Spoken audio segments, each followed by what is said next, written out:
आज के इस वीडियो में हम बाजार में मिलने वाले उन टॉनिक और दवाओं का असली सच खोलेंगे जो आपकी फसल की पैदावार को दोगुना कर सकते हैं। प्लानोफिक्स की कितनी बूंद से फूल झड़ना रुकेगा, लिहोसिन और कल्टार पौधे की फालतू ग्रोथ को कैसे रोकते हैं, और जिब्रेलिक एसिड से फलों का साइज कैसे बढ़ता है। आज हम हवा हवाई नहीं, बिल्कुल सटीक और प्रैक्टिकल बात करेंगे। किसान भाइयों, यह प्लांट हार्मोन सीरीज का दूसरा और सबसे महत्वपूर्ण भाग है। अगर आपने अभी तक हमारा पहला भाग नहीं देखा है तो पहले उसे देखिए। पिछले वीडियो में हमने थ्योरी को समझा था। हमने जाना था कि ऑक्सिन, जिब्रेलिन, साइटोकाइनिन, एथिलीन और एब्सिसिक एसिड पौधे के अंदर कैसे काम करते हैं। वो पौधे के इंजीनियर हैं। लेकिन आज का यह वीडियो पूरी तरह से प्रैक्टिकल होने वाला है। आज हम हवा में नहीं, सीधे खेत में उतरकर बात करेंगे। आज हम बात करेंगे कि बाजार में मिलने वाली वो कौन सी बोतल है जो आपके पौधे की किस्मत बदल सकती है। लिहोसिन क्या है, पैक्लोब्यूट्राजोल या कल्टार कब डालना है, प्लानोफिक्स का सही डोज क्या है, मिर्च में फूल झड़ रहे हैं तो क्या डालें, टमाटर का साइज बढ़ाना है तो क्या स्प्रे करें, और गेहूं में कल्ले बढ़ाने के लिए क्या दें। किसान भाइयों, अपनी डायरी और पेन लेकर बैठ जाइए, क्योंकि आज जो जानकारी आपको मिलने वाली है वो आपको कोई आम दुकानदार नहीं बताएगा। तो चलिए बिना किसी देरी के शुरू करते हैं। सबसे पहले बात करते हैं उस समस्या की जिसने हर किसान को सबसे ज्यादा परेशान किया है, और वह समस्या है फूलों और छोटे फलों का झड़ना। आपने मिर्च लगाई, टमाटर लगाया या कपास लगाई, खेत में खूब फूल आए, आप खुश हो गए, लेकिन 2 दिन बाद देखा तो सारे फूल जमीन पर झड़े पड़े हैं। ऐसा क्यों होता है? जब पौधे में कोई तनाव आता है, जैसे तापमान का एकदम बढ़ना या घटना या खेत में पानी की कमी होना, तो पौधा तनाव वाले हार्मोन बनाने लगता है। ये हार्मोन फूल की डंडी के पास एक परत बना देते हैं जो फूल का पौधे से संपर्क काट देती है और फूल टूटकर गिर जाता है। इसे रोकने की सबसे सटीक और भरोसेमंद दवा है बायर कंपनी का प्लानोफिक्स। इसके अंदर जो रसायन होता है उसे वैज्ञानिक भाषा में NAA यानी अल्फा नेप्थाइल एसिटिक एसिड कहते हैं। यह एक तरह का सिंथेटिक ऑक्सिन हार्मोन है। यह काम कैसे करता है? जैसे ही आप इसका स्प्रे करते हैं, यह फूल की डंडी के पास जाकर उस कमजोर परत को बनने से तुरंत रोक देता है। यह फूल को एक मजबूत गोंद की तरह पौधे के साथ चिपका देता है। इसका सबसे बेहतरीन रिजल्ट मिर्च, टमाटर, बैंगन, आम और नींबू वर्गीय फलों में मिलता है। जब आपकी फसल में 10 से 15% फूल आ चुके हों, तब इसका पहला स्प्रे करना चाहिए। लेकिन यहां सबसे जरूरी बात, ध्यान से सुनिए, इसका डोज यानी मात्रा। किसान भाइयों, यहां बहुत बड़ी गलती होती है। यह हार्मोन बहुत ताकतवर है। अगर आपने इसे थोड़ा सा भी ज्यादा डाल दिया तो फूल रुकने की बजाय पौधे की पत्तियां भी जल जाएंगी। इसका सही डोज है 1 मिलीलीटर दवा 4.5 लीटर पानी में। यानी अगर आपकी स्प्रे मशीन 15 लीटर की है तो उसमें सिर्फ 3 से 4 ml प्लानोफिक्स ही डालना है। ना इससे 1 बूंद ज्यादा, ना 1 बूंद कम। अब आते हैं दूसरे बड़े सवाल पर, फलों का साइज कैसे बढ़ाएं? चाहे वो अंगूर के दाने हो, गन्ने की पोरी की लंबाई हो या केले का गुच्छा हो। यहां काम आता है हमारा दूसरा हार्मोन जिसका नाम है जिब्रेलिन। बाजार में यह आपको जिब्रेलिक एसिड या GA3 के नाम से मिलता है। सुमितोमो कंपनी का प्रोगिब या होशिब इसके बहुत मशहूर ब्रांड हैं। यह बाजार में 2 रूपों में आता है, एक लिक्विड फॉर्म में और दूसरा पाउडर फॉर्म में। यह काम कैसे करता है? यह पौधे की कोशिकाओं को रबर की तरह लंबा खींचता है। यह तने की 2 गांठों के बीच की दूरी को बढ़ा देता है। गन्ने में जब पोरी बन रही हो तब इसका स्प्रे करने से गन्ने की लंबाई और मोटाई दोनों जबरदस्त बढ़ती है। अंगूर के किसान इसके घोल में अंगूर के गुच्छों को डुबोते हैं, जिससे अंगूर के दाने लंबे और बड़े हो जाते हैं। इसमें एक सावधानी रखना बहुत जरूरी है। अगर आप पाउडर वाला GA3 ला रहे हैं तो वह सीधे पानी में नहीं घुलता। उसे पहले थोड़े से सॉल्वेंट या अल्कोहल में घोलना पड़ता है, फिर उसे पानी में मिलाया जाता है। लिक्विड वाले GA3 को आप सीधे 2 मिलीलीटर प्रति लीटर पानी के हिसाब से स्प्रे कर सकते हैं। अब बात करते हैं तीसरे महत्वपूर्ण विषय की। कई किसान भाइयों ने पूछा था कि गेहूं या धान में कल्ले बढ़ाने के लिए क्या दें। गेहूं में ज्यादा कल्ले निकलने का मतलब है ज्यादा बालियां और बम्पर पैदावार।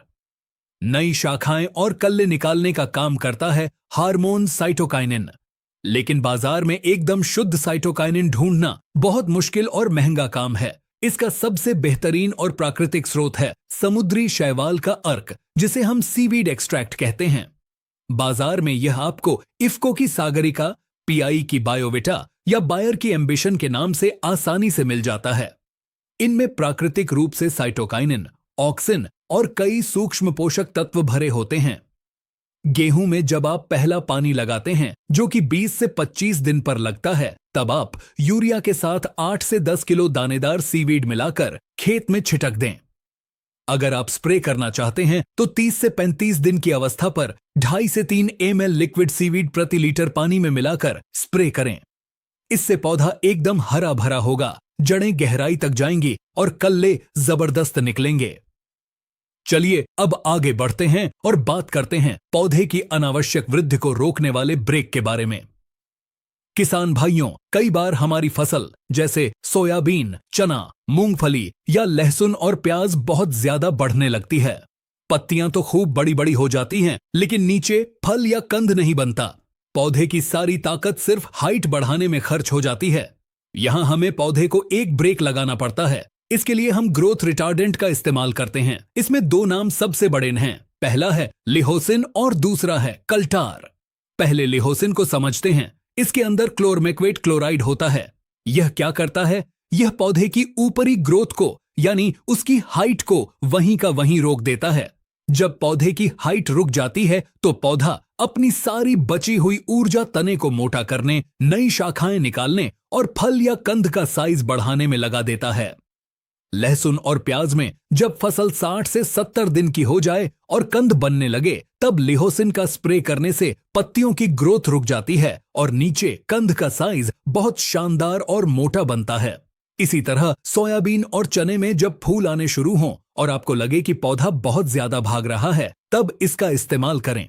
इसका डोज लगभग 1.5 से 2 मिलीलीटर प्रति लीटर पानी होता है। दूसरा ब्रेक है कल्टार। इसके अंदर पैक्लोब्यूट्राजोल होता है। यह हार्मोन जिब्रेलिन का पक्का दुश्मन है। यह पौधे के अंदर जिब्रेलिन को बनने ही नहीं देता।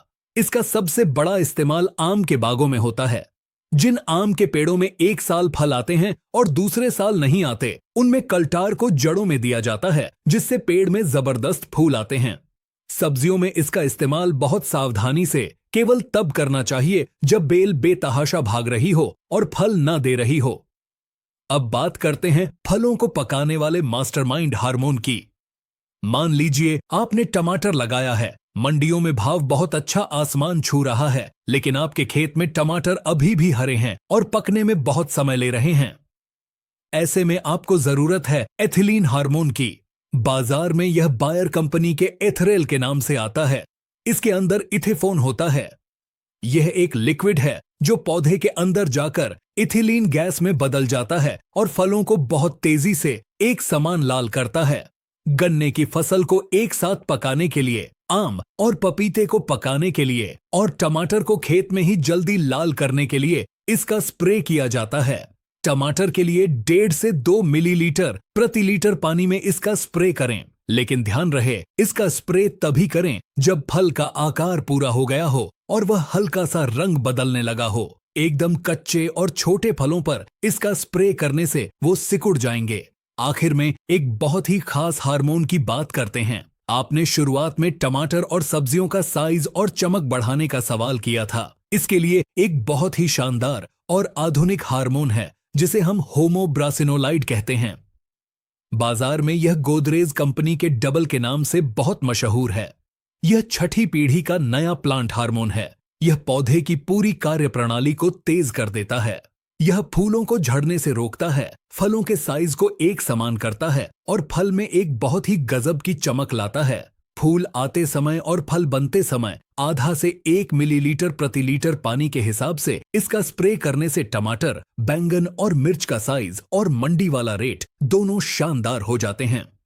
किसान भाइयों, आज की यह मास्टर क्लास खत्म करने से पहले हार्मोन इस्तेमाल करने के 3 स्वर्ण नियम अपने दिमाग में हमेशा के लिए बैठा लीजिए, वरना कोई भी महंगी दवा काम नहीं करेगी। नियम नंबर 1, खेत में नमी। कभी भी सूखे खेत में हार्मोन का स्प्रे ना करें। जब आप स्प्रे कर रहे हो तो खेत में पर्याप्त नमी होनी चाहिए।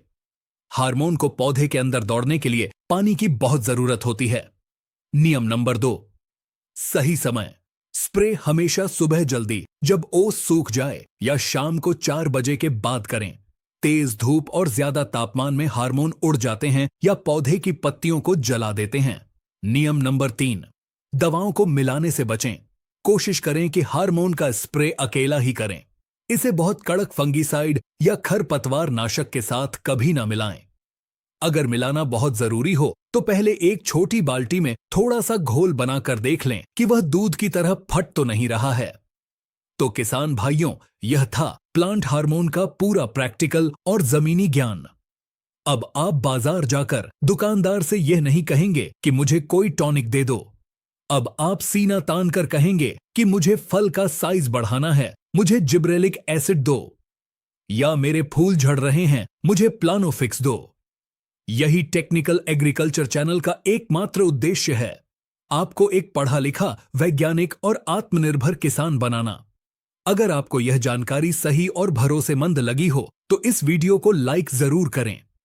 और हां, क्या आप चाहते हैं कि मैं एक ऐसा वीडियो बनाऊं जिसमें यह विस्तार से बताया जाए कि कौन सी दवा को किस फंगिसाइड या कीटनाशक के साथ मिलाया जा सकता है और किसके साथ बिल्कुल नहीं? अगर हां, तो कमेंट बॉक्स में मिक्सिंग वीडियो जरूर लिखें। अगर आपने अभी तक चैनल को सब्सक्राइब नहीं किया है तो खेती की ऐसी ही सच्ची जानकारी पाने के लिए चैनल को सब्सक्राइब करें। मिलते हैं अगले वीडियो में। तब तक के लिए अपनी फसलों का ध्यान रखें। जय जवान, जय किसान।